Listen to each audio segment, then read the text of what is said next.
And I do have some exclusive but disturbing video to show our viewers from an airport attack in Saudi Arabia just yesterday. Please turn away if you need to, viewers. So this is what we have. These calm moments before their attack. You're looking at the arrivals hall, then comes the explosion.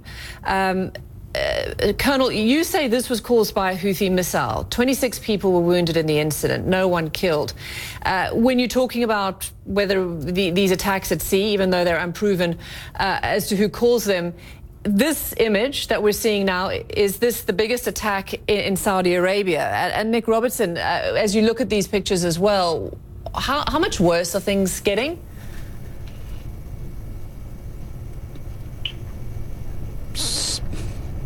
So to answer the question, how much worse are things getting? You know what, the Saudis have presented us with evidence going back well over a year and a half now, is Houthis using Iranian-made ballistic missiles, and they've sent those same pieces of missile to the United Nations. And the United Nations, in its report, has said that the Houthis are getting weaponry from Iran. What the Houthis have been doing, and the logic behind their reasons for doing this is not fully clear.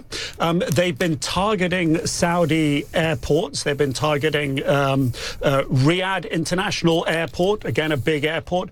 Just a couple of weeks ago, the Saudis intercepted Houthi ballistic missiles at the port of Jeddah during the pilgrimage, when there would have been millions of people there. There was a missile intercepted again near the airport in Taif, further south. So the Houthis have been targeting, using these ballistic missiles, Saudi airports. Now, this incident has happened, and one has finally hit an airport and injured civilians.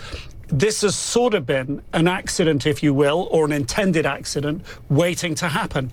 Now, the precise who makes the missile and then who decides to fire it and when and at what target.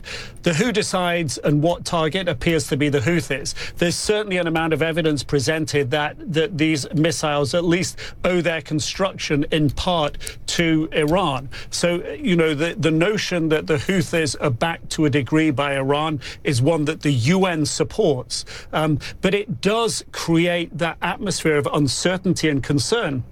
Now, for Saudi citizens, that if they go to one of their international airports, that they could be hit by a missile flying in from Yemen. By any other calculation or statement, one would generally call this, you know, a war that's crossing borders. That's a politically sensitive statement to make inside Saudi Arabia right now. But of course, it drives the political thinking in Saudi, and they see Iran to blame over the border in Yemen for backing the Houthis and destabilizing the region. The Saudis put in a huge amount of money to support the economy inside Yemen, while at the same time bombing the cities there, targeting the Houthis. And this adds to the instability and tension in the region. So if you take that attack on that airport in the past couple of days and that attack on those ships today, from a Saudi perspective, this looks very much like Iran's destabilization. And in a way, that's the international community may not agree with that assessment, but that's what the Saudi view is, and they're the significant player in the region right now. Yeah, and questions about how they react, or how nations across the region react, and whether restraint is order of the day here. Nick Robertson, always good to get your analysis. Our senior international diplomatic editor, Nick Robertson in London. Thanks so much.